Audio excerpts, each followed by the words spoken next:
Hello, everyone. It's 1 o'clock. My name is Michael Lane, and welcome to today's panel discussion about Victoria's construction industry. For those of you that are not already WorkBC clients, WorkBC offers free services and supports for anyone not already enjoying long-term sustainable employment.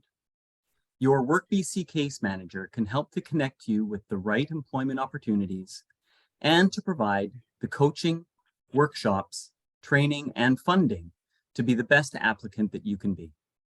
Call us today at 250-388-0858 or visit your nearest WorkBC center in person to find out how we can help. We respectfully acknowledge the Lekwungen and Wasanic people on whose lands we live, play, and work. Our acknowledgement is heartfelt. We lift up our hands in respect to the Lekwungen and Wasanic peoples, the Songhees, Esquimalt, Sartlip, Sayout, Sakum, Pakwachin, and Malahat, whose relationship with the land is sacred and continues. We dedicate ourselves to learning about the local Indigenous people and culture, to share what we learn, and to listen to and respect Indigenous voices. Haichka. For today's presentation, we ask that you please remain muted and video off so that we can enjoy a high-quality viewing experience. If you have questions for our guests, please type them into the chat and I'll pose them on your behalf after the panel discussion. Our session is being recorded today so that WorkBC clients can review the material at a later date. So, to the topic at hand. Victoria's construction industry continues to drive our local economy forward, and yet concerns exist among the business community about their ability to find and keep skilled tradespeople and laborers. To discuss this issue and to paint the picture of Victoria's construction industry now and in the future, I'm pleased to welcome Alison Greaves, Human Resources Manager for Durwest Construction Management Incorporated, Roy Klamala, CEO of the Vancouver Island Construction Association, Larry Underwood, Coordinator for Indigenous Peoples in Trades Training Initiative, and Charlene Joinson, Apprenticeship Advisor at SkilledTradesBC. Hi, everyone. Thanks for having us, Mike. Thanks, Mike. Thank you all for being here. Why don't we start off? Can we go around the room and everyone please give a short description of your role and how your business or organization fits within Victoria's construction industry? Roy, do you mind starting us off? Sure, and thank you. Thank you for inviting us today. So I think as Mike mentioned, we represent what we call the ICI sector, the institutional, commercial, and industrial sector of the construction community. Doesn't mean we don't focus on residential, but we focus more on the multi-res. And really our role is threefold. One is we promote education and training for our sector. We provide that here. We provide an opportunity for advocacy. We want to make sure that, as best as we can, we get everybody playing on a level playing field. And third is really engagement. And that's where we advocate on behalf, or we bring our members together. Sometimes it's a support group, and sometimes it's there to celebrate what we do in this sector. But that's really what VICA is. We represent Vancouver Island, the Sunshine Coast, and we're part of a federation, if you would, of other construction associations throughout BC, through to the BC Construction Association, and then ultimately to the Canadian Construction Association, where they advocate for us on a federal level, on a national level. Thanks, Mike. Thank you. Charlene, do you mind going next? Absolutely. Hello, everyone. I'm Charlene Joinson, and as Mike mentioned, I'm an apprenticeship advisor with SkilledTradesBC. Apprenticeship advisors are located across the province, and we provide a deeper level of support to our apprentices before, during, and after their apprenticeships.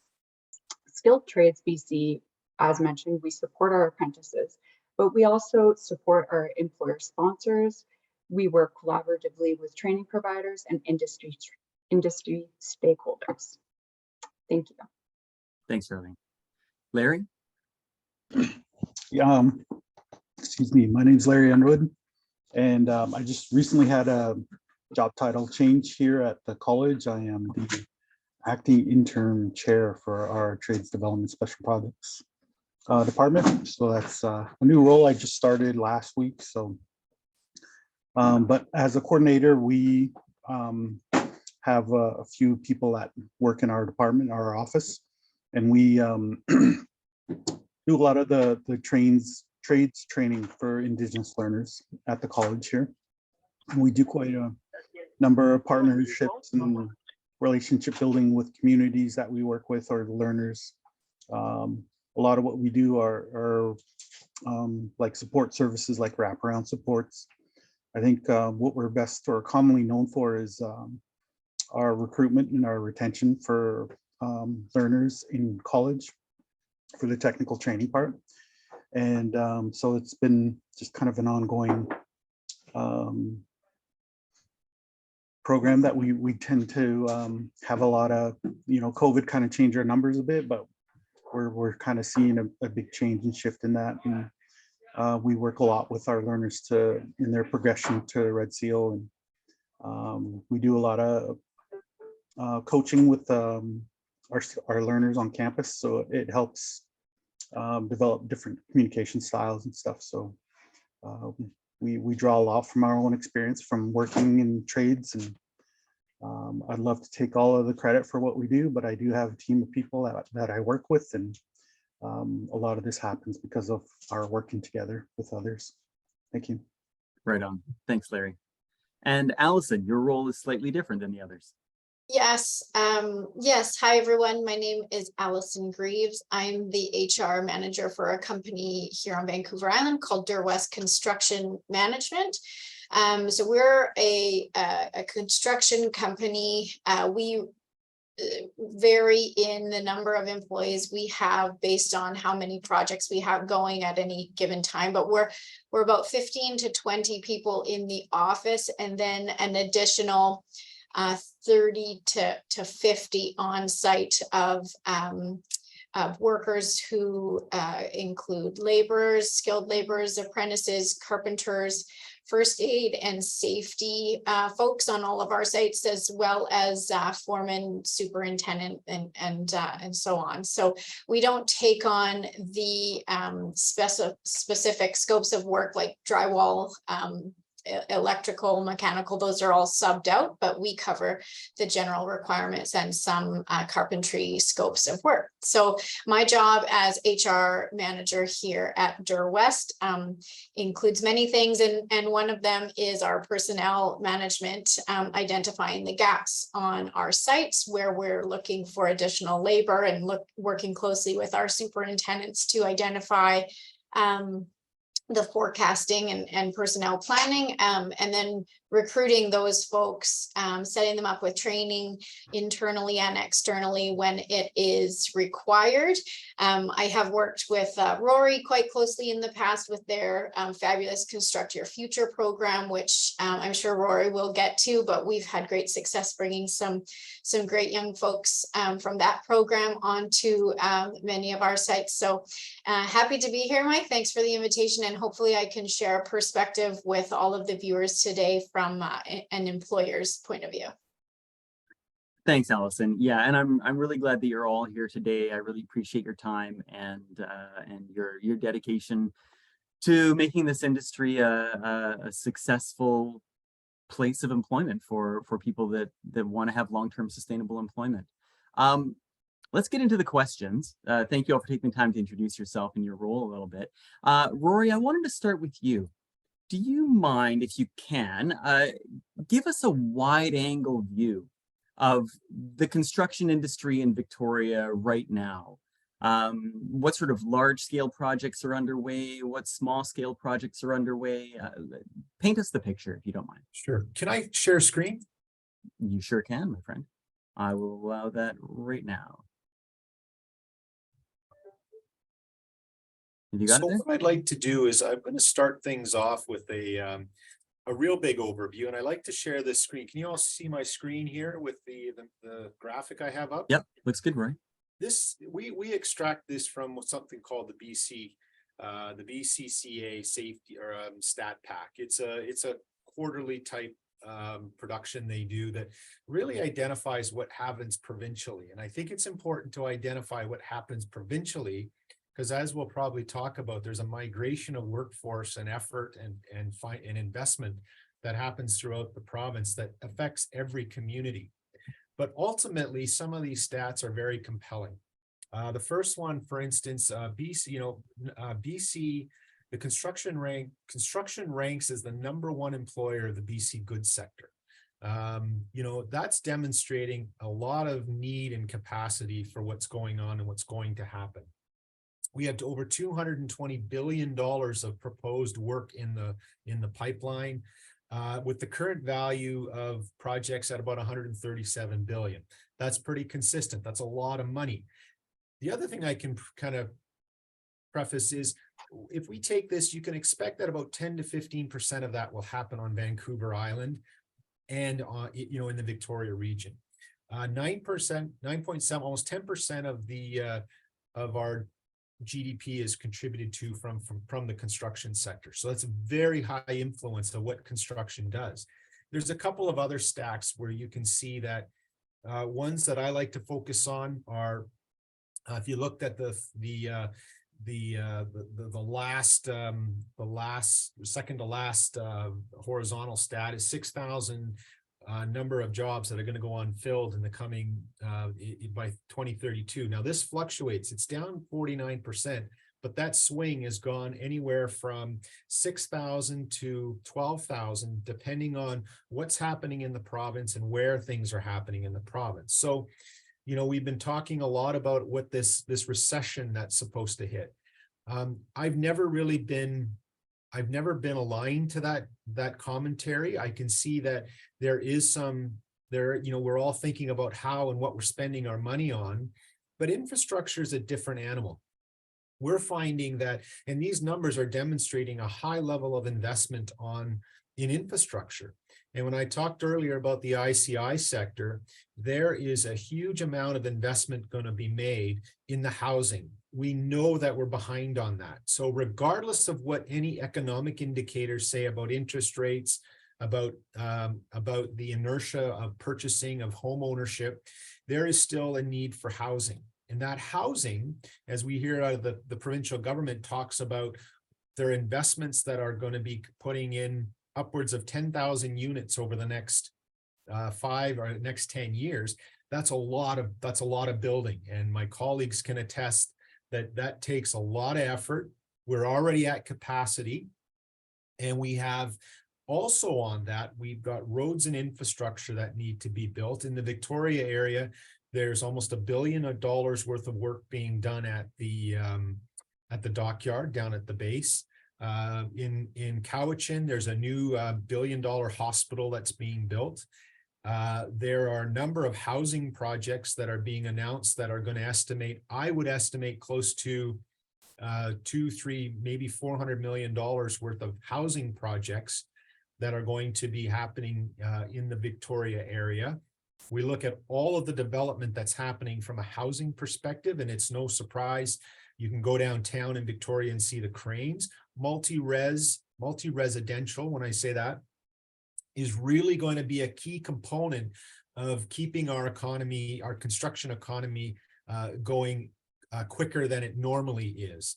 That's not to say we're not building single-family homes, but we're also finding in the Victoria and the Saanich, the more densified area, there's this concept about missing middle. And the missing middle is, if you have a lot with a single family home on it, you can't replace it with a single family home. You have to have 4, 6, 8 units to optimize that land use. That's what they call the missing middle. It's all about densification. What does that mean for us? It means that it's going to take a different kind of builder. We're not single family home builders where you have to be able to build multi-units at any given time. So that component, this market analysis that I presented really talks about, you know, what do we have? What is the strength of the construction economy? We are going to be in a position for the next 10 years where we are demonstrating that we will have good paying, secure jobs. We have enough projects, whether you want to stay in Victoria, Nanaimo, Campbell River, Vancouver, Kitimat, Port Prince George. There is investment being made throughout the province, regardless of where you are now or where you may want to be. I'm optimistic that there's a lot of opportunity. You know, when we look at, we employ about 170,000 workers in this province. Where do I see opportunity? Around women? Currently, it's just, I've seen numbers anywhere from 6.5% up to 7.5%.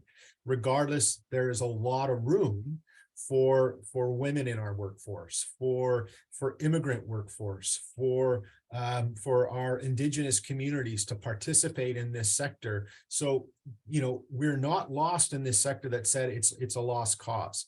We're finding that you know, and I'll let my colleague, and perhaps Allison will talk a little bit more about the labor component, but really we're trying to tap into any opportunity that we can find, either new workers or certainly promote and celebrate getting kids and youth into this sector. So that's kind of a high level picture. Does that help with setting the stage on why we're all here?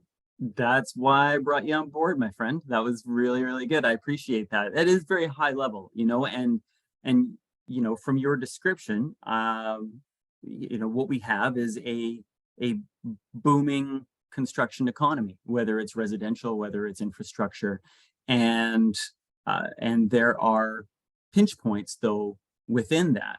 And Allison, if you don't mind, I could turn to you now. What do you describe as being some of the pinch points in the construction industry in Victoria right now? Yeah, sure. Thanks, Mike.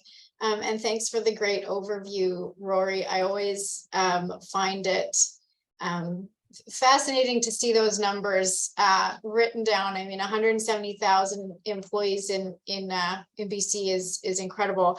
$200 billion worth of construction is, it's very clear that this industry is booming, that there's no slowdown in sight. COVID threw a wrench into our industry, although we were deemed essential service and we remained active and frontline workers throughout COVID. There were certainly some pinch points when it came to, you know, supply chain and things of that nature, which wasn't just construction seeing that, it was a number of different industries. But we did also see employee or workers either uncomfortable to go on back to site as a frontline worker. So there was a shortage of labor because of COVID.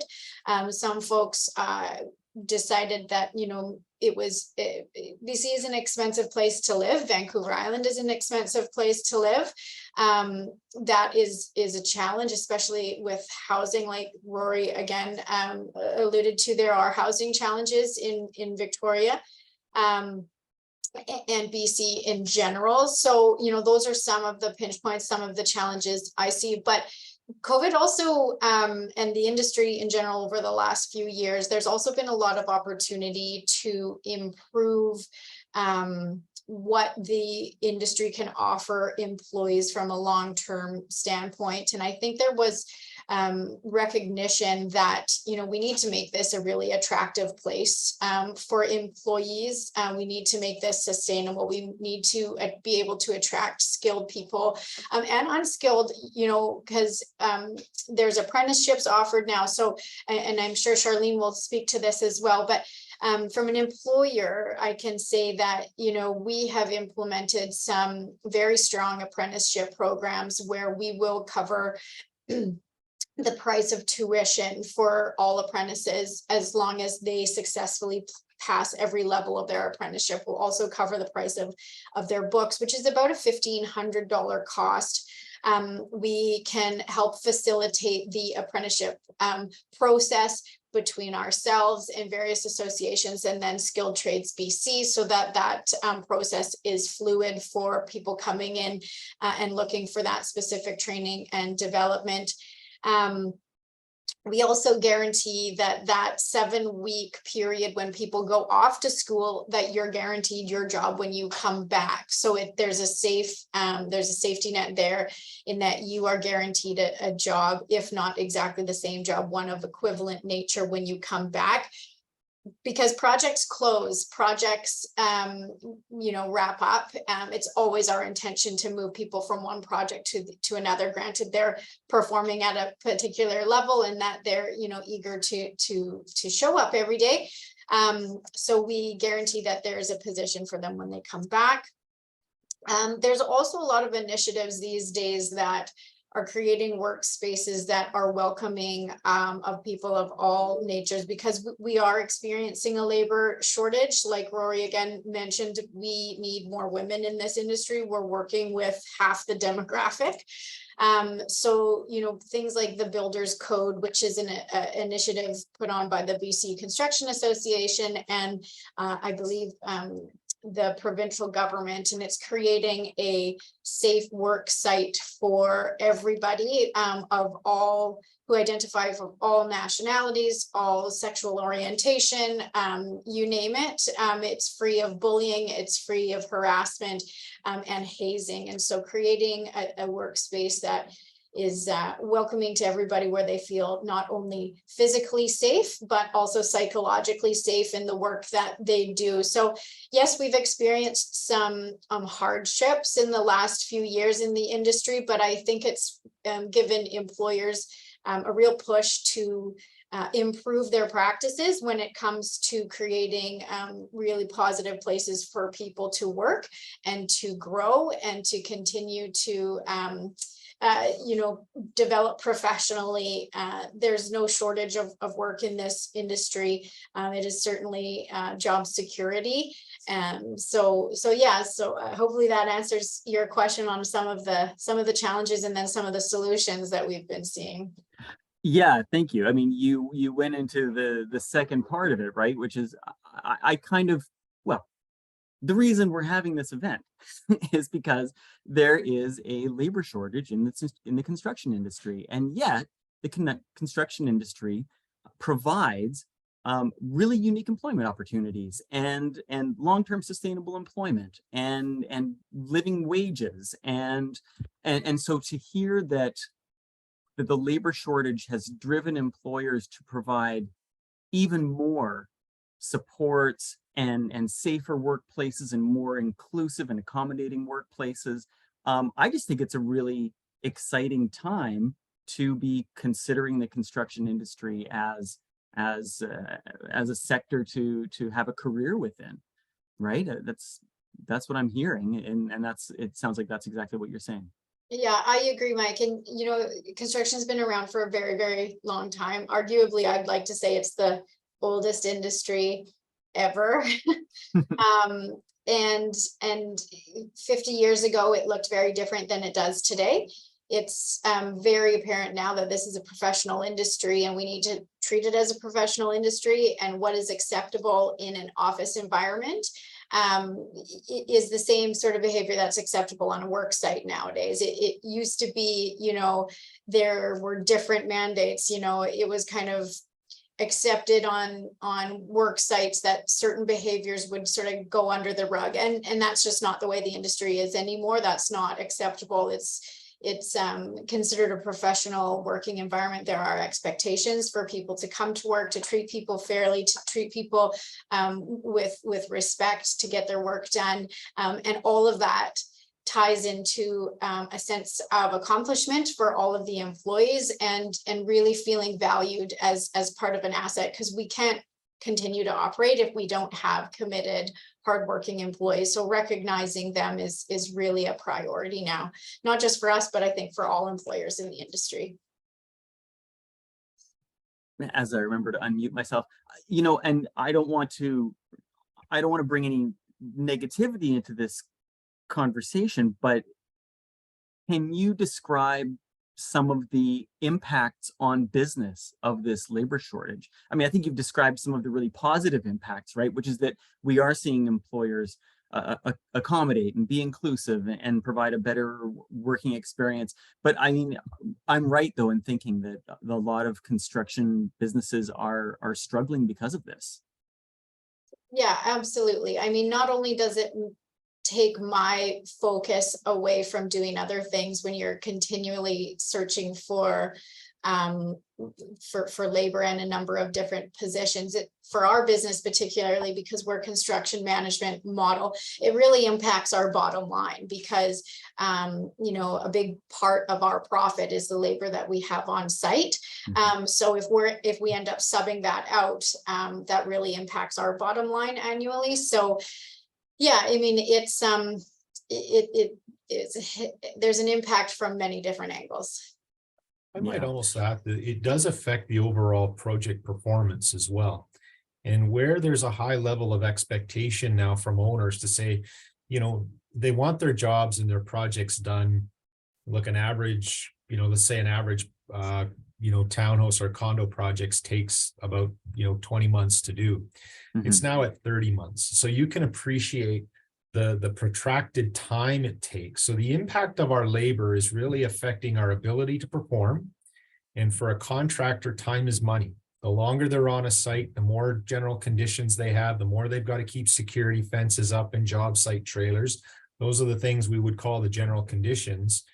The longer they're putting money out. And again, it's not about, we don't want the industry to be suffering financially. It just doesn't allow us to keep doing what we do. So there has to be a healthy economy around it.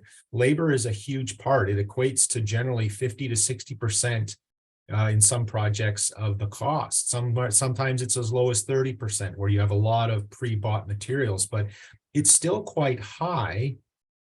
And that when we're looking at future investments and these projects taking longer, the longer a townhouse or a condo or an apartment building takes to build, the longer it takes to get the next one built and the next one built.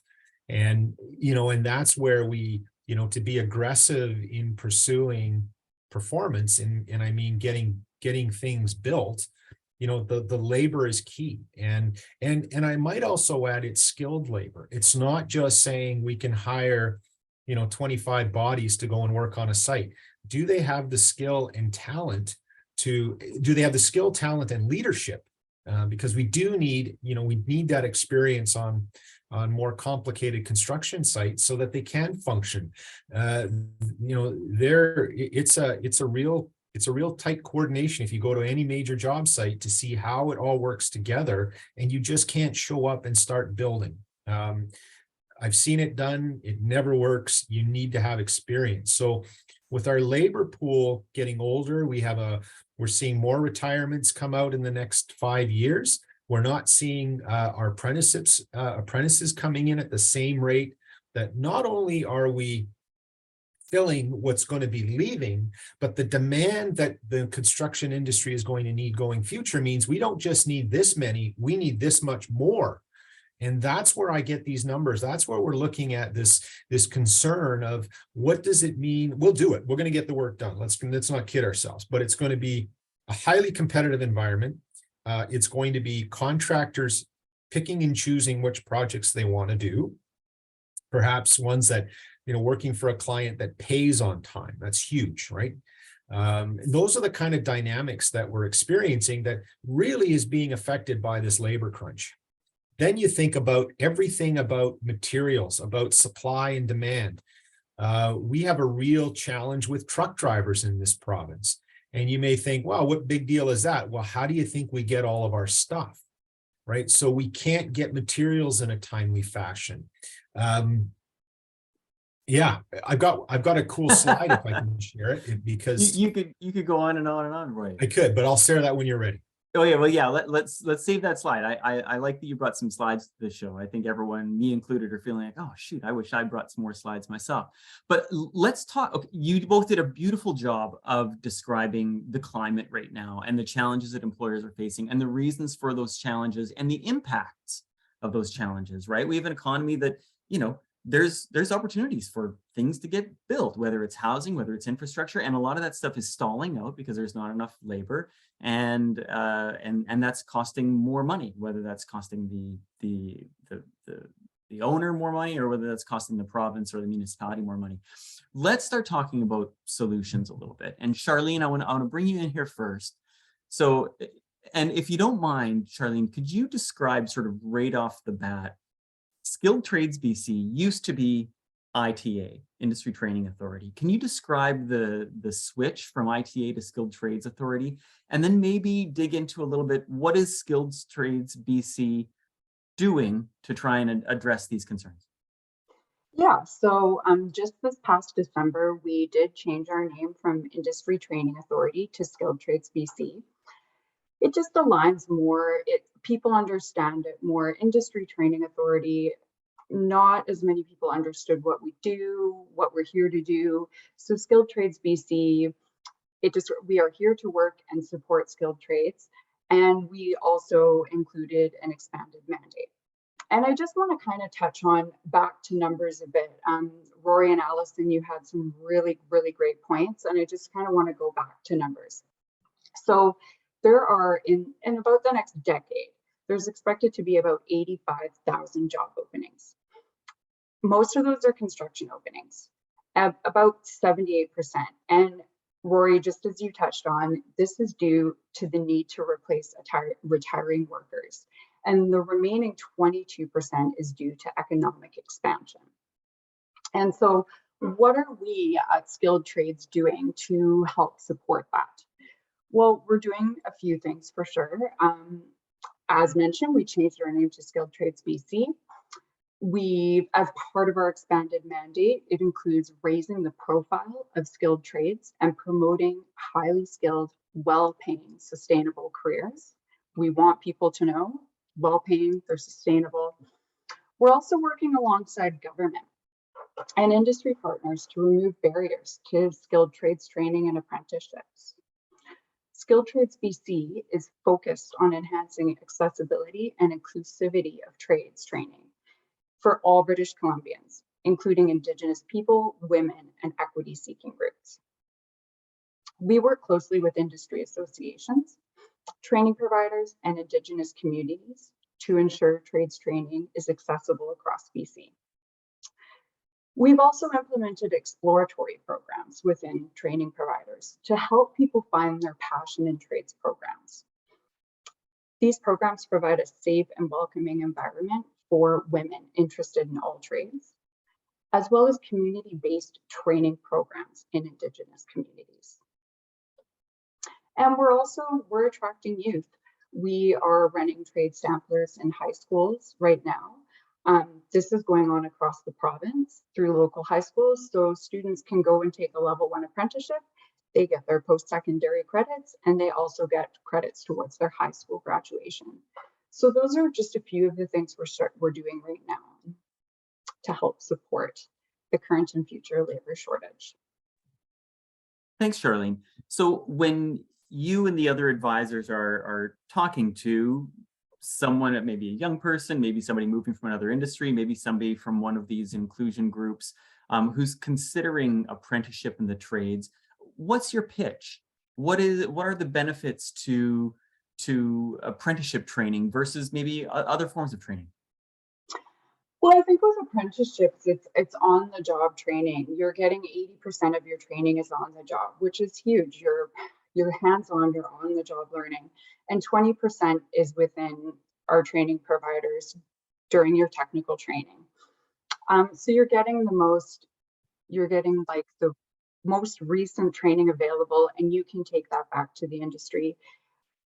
It's security, it's job security as well. We're looking at the numbers, we're seeing a need for these skilled trades workers to come. So really looking at these numbers and realizing that, yes, there's going to be work in the future. So you're going to be busy, you're going to make, they're good paying jobs, great training.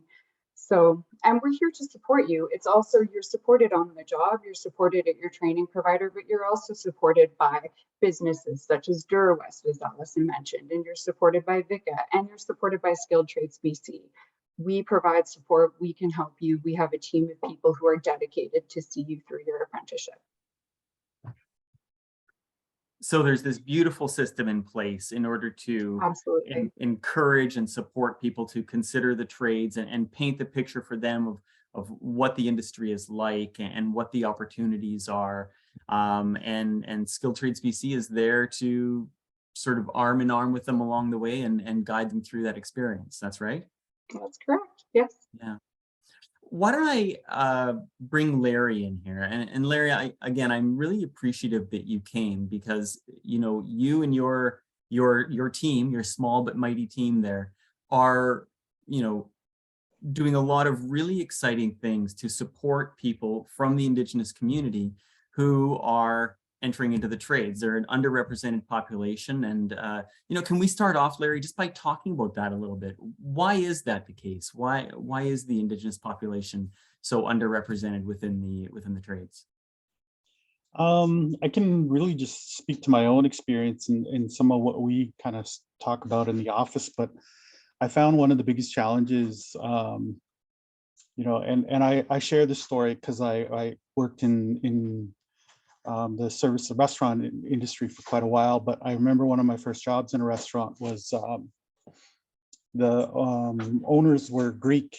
It was a Greek restaurant, and I hadn't really been around many Greek people, but they tend to yell and swear a lot.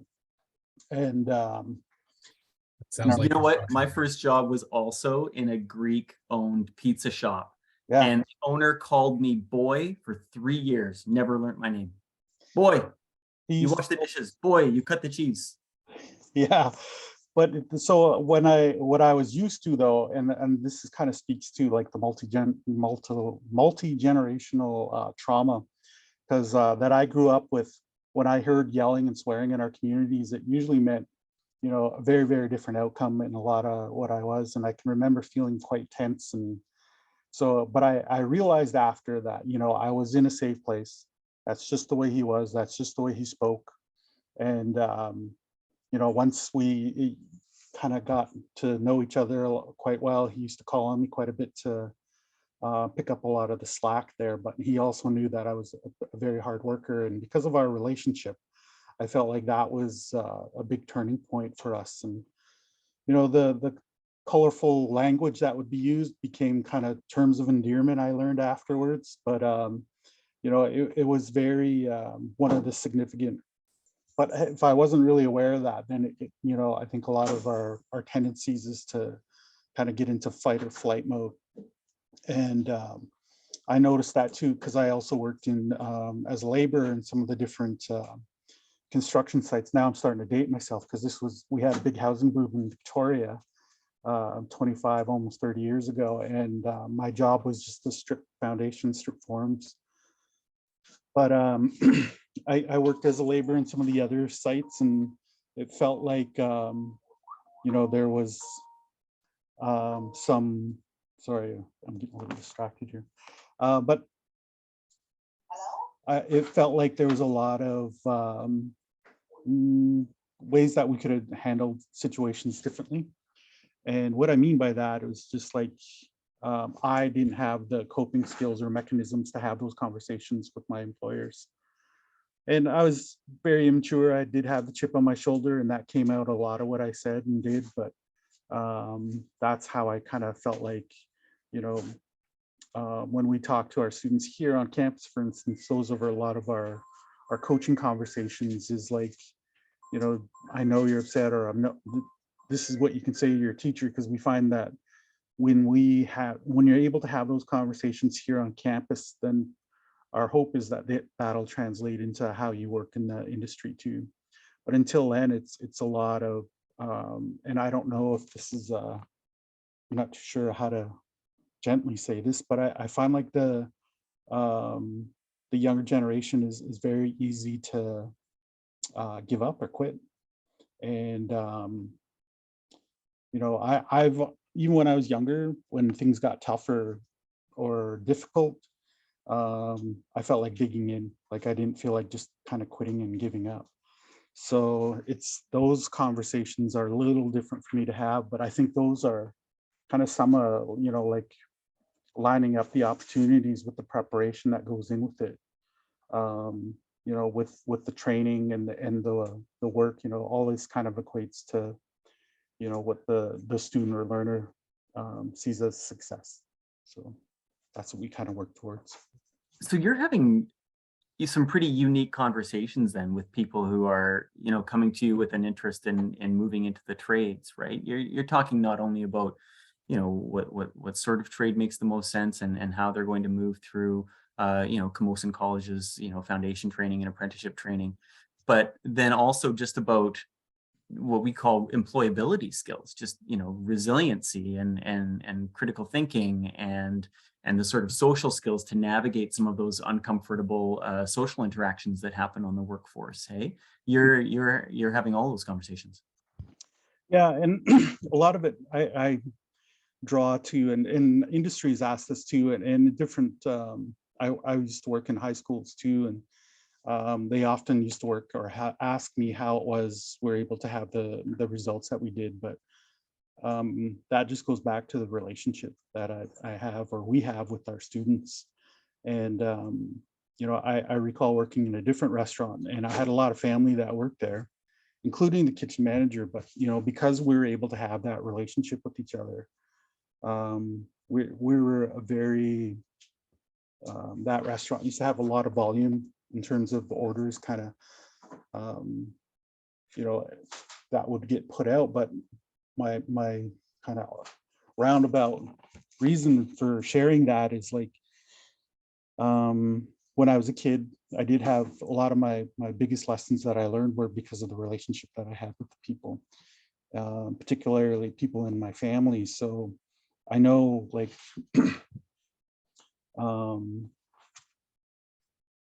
we kind of, the story that I like to share with some of our learners is like, when I was a kid, I learned how to cut fish, and it was a very unique processing kind of procedure that we had, where we would cold smoke a very high volume of fish that we would have in our families. And it was just a way that we brought our family together. But in sharing that, it was a lot of hard work, and there were long hours, and I was very young. But I also remember my grandmother saying, you know what, you're going to learn to cut fish. And that wasn't my role when I first started. We all had our individual roles or duties that we did to help with this duty.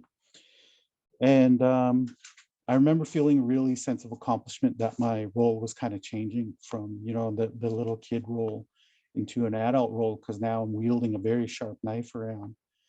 But I also remember feeling the pressure and the anxiety of that.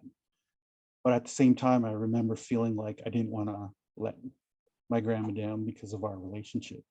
So because she, and to add to it, she said, I'm going to stand here and watch you, and you can ask all the questions you want. And I'll do this for the first 3 fish. After the 4th, you're on your own. So just to kind of add to the anxiety of it, but in the employability and employment training world, we call those transferable skills. So when I see and hear that a lot of our younger people don't have that, I'm just like, maybe they didn't have those kind of same interactions with some of our community or family members. So that's what I find helps us here, is to have those interactions and communications with our students, as we've been colorfully referred to as the campus aunt and uncle here with my coworkers. So but that just kind of really just speaks to coming back to the relationship that you have with them. Larry, there's been a lot of investment in ensuring that Indigenous job seekers who are considering the trades get a lot of support to move in that direction, and your program and your team there are a big part of that. Do you feel like, given the sort of topic of the day and the lack of a skilled workforce to help, fill these positions and continue to drive the industry forward, do you feel like the Indigenous job seekers of today are an answer to this concern? I really do, and it's because of I used to do stats. I was a database administrator before, so I did a lot of stats and data information collection. And what I found out is like the Indigenous population is the fastest growing population in Canada. And I always felt like that was a kind of an underutilized resource in industry. And, you know, because I've been, again, I'm dating myself here, but I've been kind of doing this for a bit. And when I first kind of started, like almost 20 years ago now, that was one of the bigger concerns, is that we have an aging industry in terms of like construction and laborers and stuff. And you know, the stat that kind of caught me was like, if that industry decided to go to early retirement, even at 50%, there are just not enough workers to replace them. So, you know, with that coupled with, you know, the fastest growing population, that's why I always felt like it was kind of very underutilized. And not just for trades, but also, you know, what I found, because my background in technology, I was like, there's a lot of young people out there that have very high skill sets in the technology industry. And I used to ask them, how do they know this information? Because mine was very specific to just databases, but I was always shocked at their information that they had, and they said it's just on the internet. So they're able to, you know, basically do programming, and they're just kind of self-taught, and it's just like, they don't, I felt like, again, that's a very underutilized resource, and they're just kind of doing it on their own. So I'm just like, well, why don't you get into the industry? So same with trades as well. So Yeah, there's this natural skill set that could be built upon so easily, couldn't it? With the skills training that's available, and the apprenticeship training, and then moving into some of these opportunities. So Larry, if the Indigenous population, and I think we've identified some others too, newcomers, certainly women are underrepresented in the industry, what in your mind needs to happen industry-wide in order to facilitate this happening more? You know, to make the industry more appetizing to young people considering which direction they want to go in, and more supportive of people who are maybe coming out of these foundation programs with landing jobs with great companies like Durwest, and being supported through their apprenticeship. What do you think needs to happen? I think particularly in the first year, like I was saying, just learning to have those conversations on site and with your managers, and, you know, site supervisors and foremen. And you know, for me, like with the intergenerational trauma, like when I work in kitchens, for instance, there's a lot of yelling, and that was very overwhelming. And you know, like now I know, like when we talk about anxiety and you know, everything that kind of comes with it, like most of the time I kind of push through it. But what I learned was just like, you know, and working on sites, there was a lot of yelling too, like, and a lot of it was just kind of safety orientated. So I think, or, you know, time driven, and meeting deadlines and stuff, because we need this done by that time, and so that these guys can come in and do the next stage of the project. So I think just learning to have those conversations, because even in our families, it's very similar, you know, like to those transferable skills, and meeting timelines and deadlines, and having structure. Like I think it's I think when we speak about Indigenous content for what we do, I think it's a good reminder for everybody that a lot of what we do, you know, depended on seasons, and there was a lot of preparation that kind of went into, you know, hunting and gathering, for instance. And in certain times of the year, like if you weren't ready, then you just didn't eat. So, you know, that's what we kind of teach or relearn or remind our learners, is like that skill set of transferable skills isn't that far away from us, you know, and we just need to be reminded of, you know, the pressure of meeting timelines and deadlines, because seasons change, and, you know, tides change. And, you know, if you're not prepared for that, then you're going to miss some very good opportunities. So that's a lot of what we incorporate with our Indigenous content, with our trade samplers, you know, or even just having a place, a safe space here on campus for the learners to come and just rant or vent, you know, and just know that they're okay, they're not being judged, that, you know, They need to talk to their aunt and uncle, right? yeah, Yeah, Uncle Larry and Aunt Susan. yeah. You know, I want to give you a chance to talk about one more thing. Because one of the most interesting things I think that your program does up there is that trade sampler. Can you just describe that a little bit for us? Yeah, so we have our trade sampler, and traditionally we've always done about anywhere from 6 to 8 different trades. And you know, it changes weekly. It's a 12-week program, but we also incorporate like a lot of, you know, the activities are designed to remind ourselves too, like where we, not just where we come from, but those transferable skills. Like, for instance, we work with our hands with beading. So a lot of beadwork kind of activities, we've done that in the past. And it's just a reminder of, you know, the attention to detail that go, you know, like into certain trades, like for sheet metal, for instance, there's a lot of detail in those activities on the job. And that's, you know, in fine furniture, it's kind of the same idea with, you know, in carpentry and finishing. So it's the attention to detail that we like to remind, and the conversations and the teachings that come with that too, and our facilitators that we bring in, you know, and we bring in older people who were in the industry when they were young. So it's always interesting to hear their side of the story when they're in industry and logging and working in different camps and different restaurants even, and, you know, to hear how different it was for them to, you know, how it is now, and just the information sharing that goes on along with that. And, you know, that tie or connection with the different generations, I think kind of goes missing sometimes. And we're always pleased that we're able to kind of bring that in, because we say often that we kind of walk in two worlds sometimes.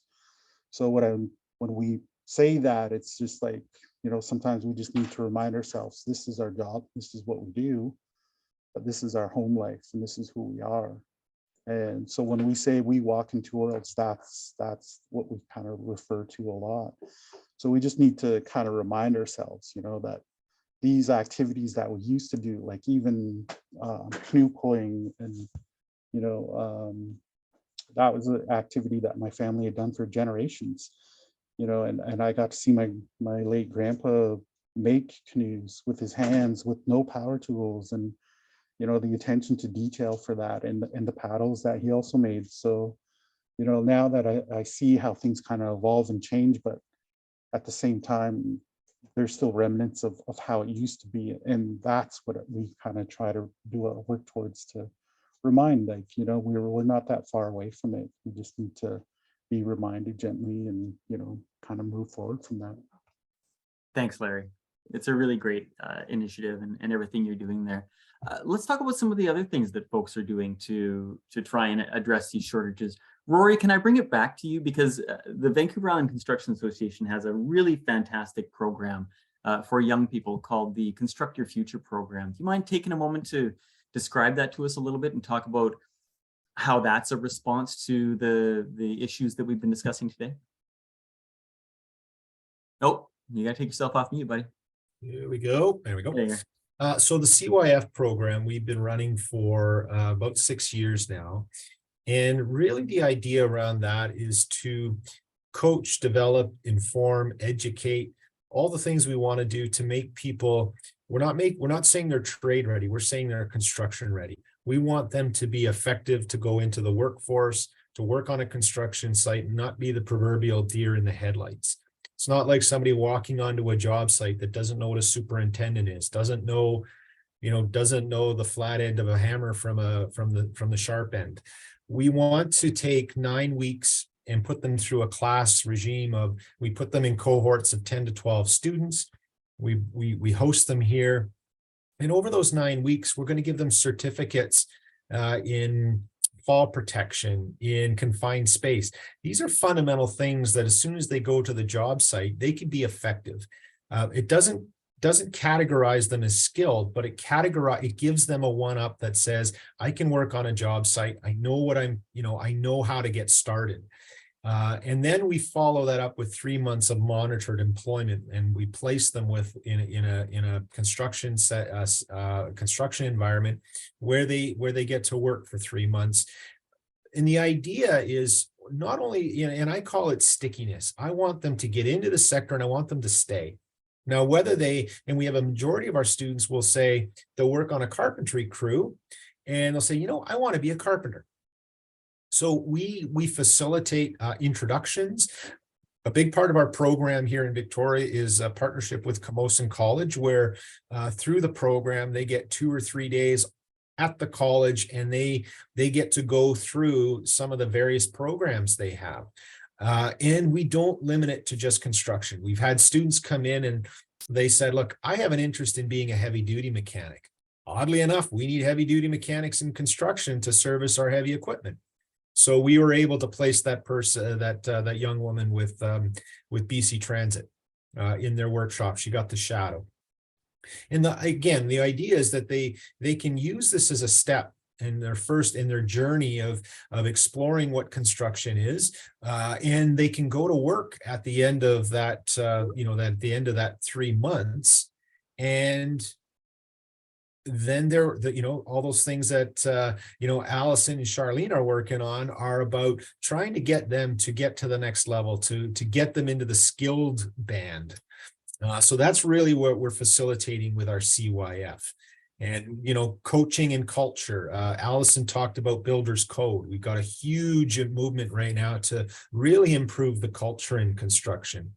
But the question, I wanted to touch on a point you talked about with the challenges. The other thing that we have in construction is we're competing with everybody else. 50 years ago, when you were looking to get into something, you were into agriculture, you were into manufacturing, you were into construction, or you were into fishing or something.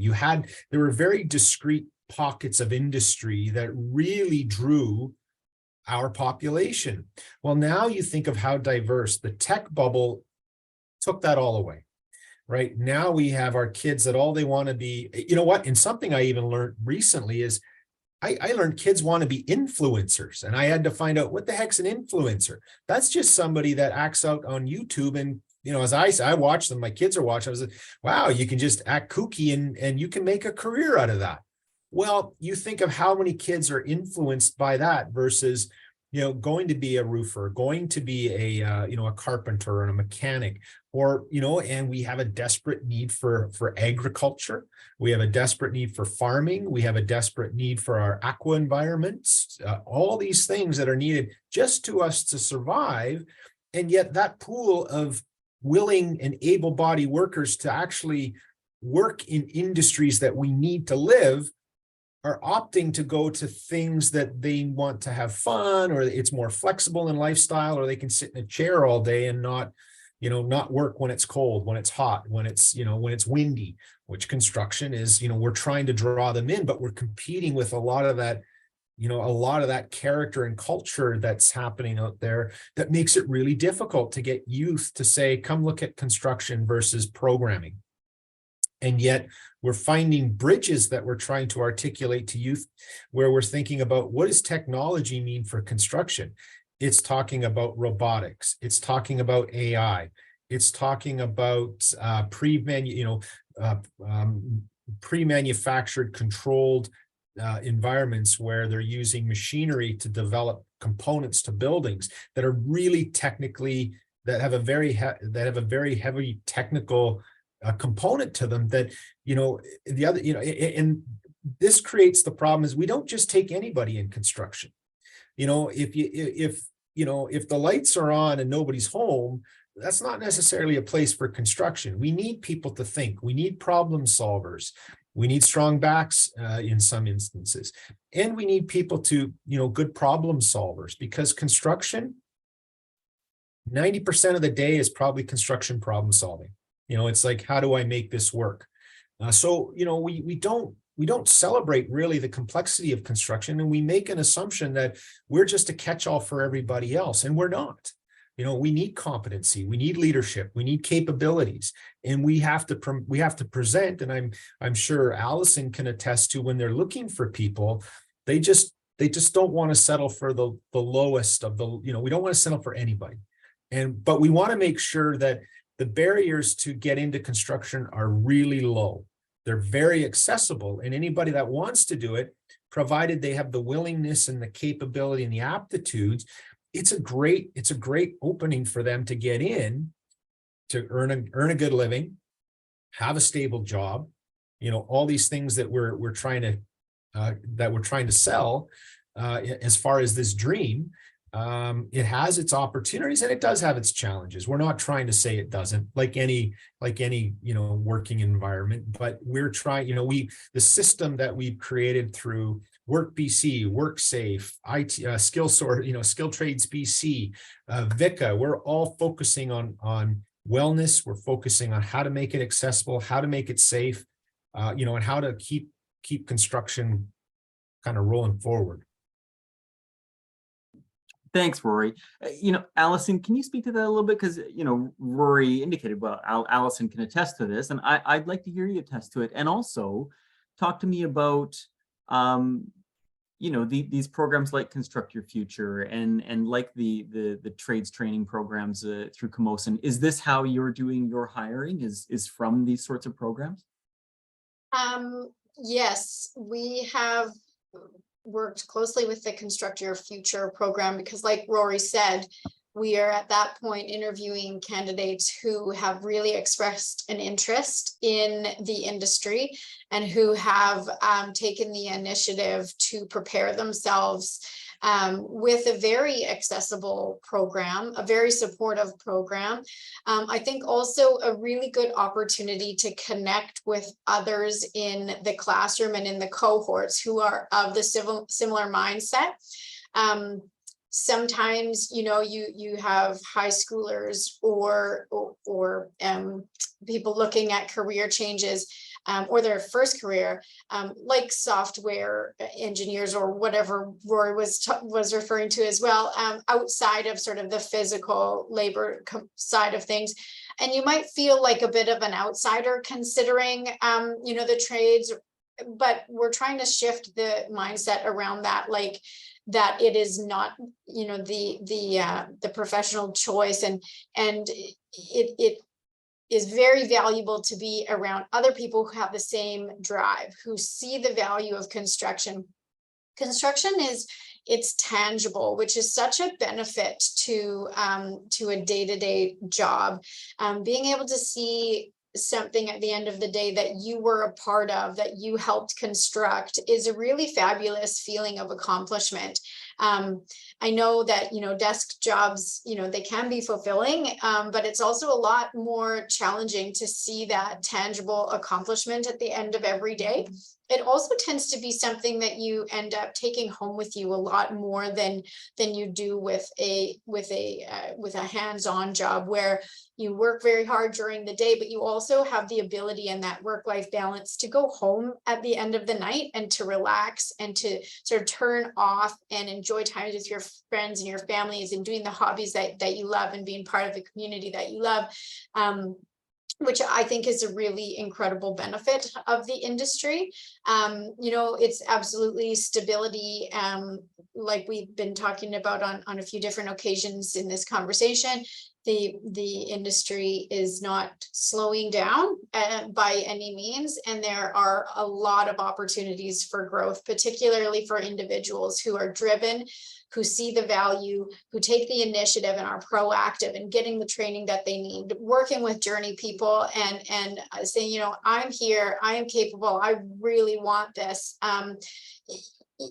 There's endless opportunities to grow, not just on site, but into the office as well. If you prefer, the project management side of things, the construction management side of things, safety, there's a lot of different facets of construction. It's not just swinging a hammer. So I think there's a lot of different avenues and opportunities for people in this industry. And I hope that we continue to see more encouragement and really sharing the value that comes, not to mention the increase in hourly wages. There is a competitive hourly wage out there for many on-site positions. yeah, I think that the minimum wage right now in BC is just over $16 an hour. I know you can't get a job in construction for $16 an hour. You're probably looking around the $22, $25 as a starting point, you know, which is a very good place to be entering a new industry. I mean, that's an entry level role, and there's only upward growth movement in that wage in the future. So that's very positive as well. I love that you brought up the what I used to call the tangible expression of labor. You know, I mean, I have a university degree. I've worked behind a desk for 25 years now. But some of the most satisfying work that I ever did was painting houses to get my way through college. And there was this sense of, you know, you work really hard, but at the end of a week or 2 weeks, you step back and there's this thing that now exists in the universe that didn't used to be there. And I could drive past those houses 20 years later, and I could point out to my kids, your dad painted that house. Mm-hmm. And there's a funny that, like, that's not something that I'm able to enjoy. I can't point out people that I pass in the mall and say, I helped that guy get a job. You know, Mike, I like to use the, you know, when Allison's touching on the what you can do, I have a Harry Potter analogy, and I use it with our CYF students. And we're all familiar with Harry Potter. I hope we are, because, you know, it's going to be a Harry Potter analogy. But I like to use the Hogwarts analogy of, we talk in terms of this being a first step. I use CYF. This is our first step in a journey. But what happens when you go to Hogwarts and those staircases? Every time you look up that staircases, that's where I want to be. You know, and your goals are all of it, and it's never linear. It's never in a straight line, because you get to a landing and all of a sudden the stairs shift in a different direction. You didn't know it was going to be there, but it's going to take you where you want to be, not where you think you're going to end up. And I like to use that for construction. I look at my own career, where I started off as a civil engineering technologist, working, you know, doing one thing. And then here I am. I can tell you that staircase has shifted for me more times than I can count, but I've never been disappointed. Right. Some of the tiers are a little shorter. Sometimes it was a few more extra steps, but ultimately, you know, it shifts. And that's what construction can be. You can start off as a laborer in the trenches, you know, at the start, and you can end up being the CEO of a company. You could be an owner of this. You could, you know, I know ITA, SkilledTradesBC, their past CEO was a carpenter, right? And so we know that this has the ability to, you don't have to be working in the trenches your whole life doing it, but you can, with the opportunity presented, grow into new opportunities that construction can allow you to do. Thanks, Rory. I was listening to your story so intently, I forgot to unmute myself. You know, when I was a youth employment counselor, I used to meet with a lot of youth, especially moving through high school, that were considering what they were going to do when they were finished high school. And we would take them around a tour of our employment center, and we'd visit the trades corner. We had a trades corner. And I would tell them this story about my brother and I. And I had gone off to college and done my degree in English and spent 4 years doing it. And he had entered his electrical foundation program and become an electrician. So after 4 years, I said, here's me with my English degree. And here's my brother with his journeyman level electrician ticket. And I'm $40,000 in debt, and he's just bought his first house. I said, so when you consider, when you're considering what you're going to do with your future, I would say, consider the trades, because I'm regretting my choices now. Charlene, can you talk a little bit about the trades that are maybe in most demand right now? Are we seeing more seats open up in post-secondary institutions to allow for more people to enter into these trades? What are the points of interest that we should know about some of the foundation training that's going on out there? In terms of where we're seeing a lot of, again, with the future projections, we're going to see a lot of openings in the culinary industry. So cooking, construction electrician, plumbing, again, these big construction jobs for sure. What are we're doing our best to ensure that people are able to get into their technical training at a good time. There are wait lists. It's something we're always working on. We run into issues with training provider space, of course, always trying to look for ways to come up with ideas on how to get past that. With regards to foundation programs, are you asking the pathway through foundations, or can you elaborate on that, Mike? Well, I guess you touched on it in a better way maybe than I did. Just this idea that, you know, for someone to move through their apprenticeship, and for someone even to get started, there is often some degree of technical training that has to happen, either a foundation program that takes maybe anywhere from 6 to 8 months to a year, and then returning every year, essentially, to complete that apprenticeship level, right? And then you mentioned that there are some holdups, hey, within the post-secondary sector in order to get into some of these programs in these spaces. So does that indicate to you then that there is an appetite for people to enter the industry, and they're being maybe held up by post-secondary options? There is an appetite for sure in certain areas, and it really depends on levels as well. Not everything is full up. It depends on the level, it depends on the trade.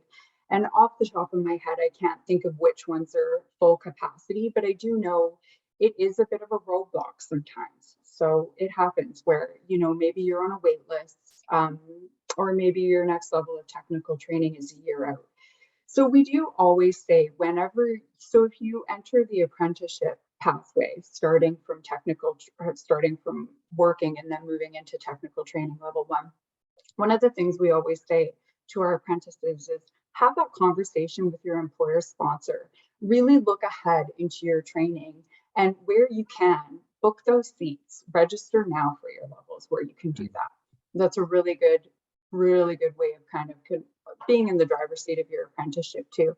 It's not always possible for people, but we definitely do mention that. With regards to the foundation pathway, that's a great pathway for people who have little to no experience in industry.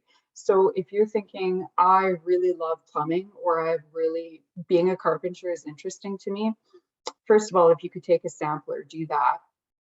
Those are amazing. But again, the foundation pathway is, yes, it's about 8 to 10 months long, and you're going to learn the trade inside out, and you'll get credit for level 1 technical training, and you'll also get some work-based training hours. So then when you've completed that and you move into industry, you can then take your level 2 technical training. Yeah, so It's such a beautiful system, isn't it? And what I'm hearing you say, you know, for a young person who, or for any person, they don't have to be young. We see people who make decisions, you know, in their 30s about, oh boy, I really should have gotten into a trade when I was younger. But you know, they can make that choice in their 30s and older even. So, and there's this beautiful wraparound of service between the post-secondary institution, Allison, the employer, right? You know, finding the right employer who's going to be a partner in this person's career development and support them, you know, being away from work to do the apprenticeship levels and keeping good logbooks of hours and all of that. So finding the right employer, you know, keeping involved with your post-secondary institution, booking things earlier, taking advantage of SkilledTradesBC and Uncle Larry at Camosun for that kind of support. But if you do that, if you reach out and you pull your resources together and get in touch with the supports that are out there in the community, you can make it a lot easier on yourself. Yes, absolutely. In fact, one of the things we say to apprentices is know the information. Our website is a wealth of information, but especially if maybe you're out looking for work, know how you benefit your sponsor. Let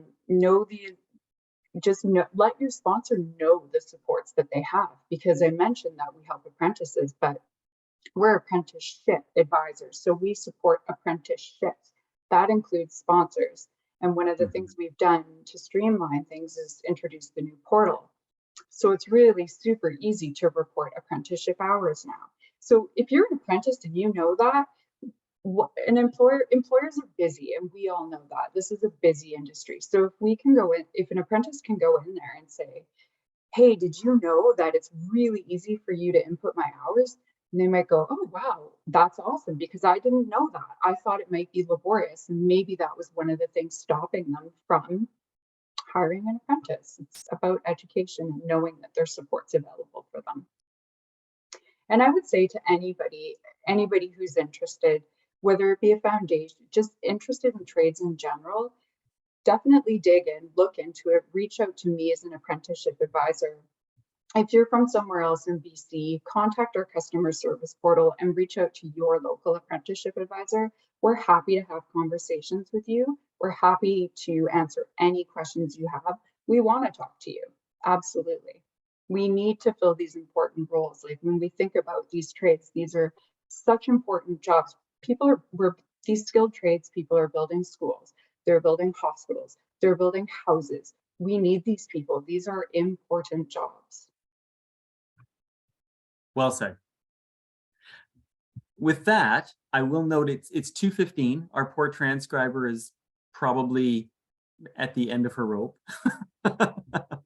But are there any finishing remarks that anyone would like to leave us with? Allison, Rory, Larry?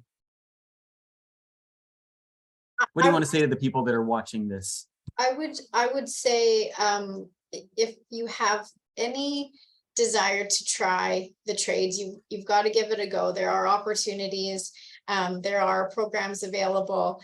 You will be paid a very good wage compared to what you might get paid in an entry-level job elsewhere. You got to give it a go to realize, the benefits. The physical nature of it is, get your workout in during the day, stay fit, stay healthy. They say sitting at a desk all day is the new smoking. You didn't have that issue if you're on site. I couldn't promote it enough as a really enjoyable place to be. The collaboration that takes place on site with your coworkers, your colleagues. It's a community. It is a feeling of going to work every day feels like a part of a family. We have individuals who've been working for us on long-term projects for 3 years, and they say, we don't want the project to end because we don't want to be away from who we've been working with side by side. So it is a community. Everybody works hard. It's somewhere where you have a real incredible sense of accomplishment, and there's really fabulous people around. That's great. Thanks, Allison. I can totally appreciate that. Our work families become very important to us, don't they? And you can absolutely have really rewarding work families in the construction industry. A friend of mine was a young carpenter, and she was the only woman on the site, and loved going to work, loved all of her big brothers, as she called them all, and they were all really protective of her and supportive, and she had a great career in the trades. Larry, do you mind going next and sharing any last words of wisdom? Sure, thank you. I think for the people considering trades or anything really, I really encourage you to,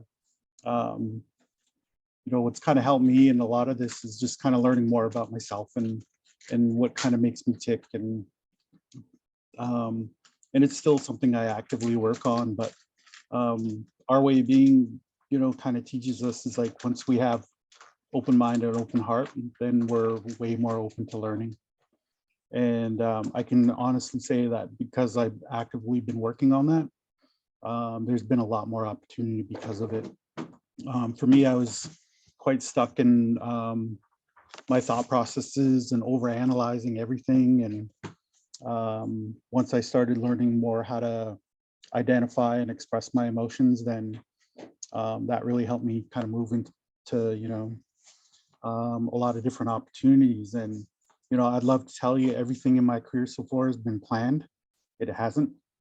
Like I said, I came from the trades background, and I went back to school, and those were some pretty trying times. And I can remember working in trades. It was just like, it was fine when the weather was good, but when I was rolling around in foundations in the mud and in the rain and the wind, it was like not so cute. And then I wanted an office job, and I had that. And then I realized I wanted to be outside when the weather was nice. So really, I just had to figure out what made myself happy, and you know, set my own goals and kind of work towards that. So it's been pretty interesting times for sure. I've seen a lot of change in the trades industry, and which is good. But I also, you know, can see we can, you know, learn a lot more with each other, and work towards that, and just kind of make things, you know, better for ourselves. So. Right on, Larry. Thank you. Rory, I'll give the last word to you. I think Charlene's going to get it. I guess she will. You know, I would just like to convey the amount of resources and supports that are out there. I think every one of us on here have something to offer to both employers and potential job seekers. And there is a hill of money available for apprenticeship supports, for training and development. Yeah, it could be, you know, you got to figure out the process. But there is a lot of resources being deployed right now through whether it's Camosun, Skilled Trades, VICA, even local companies. You know, Durwest has got a lot of initiatives. They're trying to make their company that much more attractive. We want people. I'm trying to convey this to youth, to people in middle school and high school. We can't forget about that demographic. We have a whole group of potential students right under our thumbs in our local community that we aren't tapping into as well. So just from, you know, that's my takeaway is the resources. Is don't think there's you know, you can pretty much do this and get it taken care of for, you know, have the process help you, guide you through it. All of us are here to do that. Yeah, thanks, Rory. And important to say as well that we all play nice in the sandbox. So if you know, whichever of us you start with, whether it's, you know, going directly to Durwest, or whether it's calling your SkilledTradesBC customer service line, or approaching VICA, or coming to Work BC, you know, we want you to be in touch with as many of these supports, you know, including accommodating employers and valuable programs like the Construct Your Future and trades training. So, you know, you come to any one of us and we'll help support. And Charlene, I'm sorry. The reason I thought you'd already gone was because you gave such a lovely summary at the end of your last words there. But please, if there's anything else you'd like to say, we'd love to hear it. No, just thank you for having me. I'm feeling good. I think I covered it before, but yeah, thanks for having me. And just like Rory said, resources are huge. And Mike, thank you. We do all act as a team. So anybody who has questions, please, please, please reach out. Thank you. And yes, as part of this video, you'll see once the edited copy is, there'll be everyone's websites and contact information at the end of that for you to reach out for more information. Allison, Rory, Larry, Charlene, this has been a real pleasure. I learned so much listening to you all today. And I can't thank you enough, again, for giving me 90 precious minutes out of your work week to be part of this initiative. Thank you. Thanks, Mike. Thank you. Thank you. All right. And with that, we'll end the session. Thank you, everyone. Work BC Victoria, proud to host events like this. And hopefully you watching this, this panel discussion today gained a bit of clarity yourself about maybe having a future in trades. Bye now.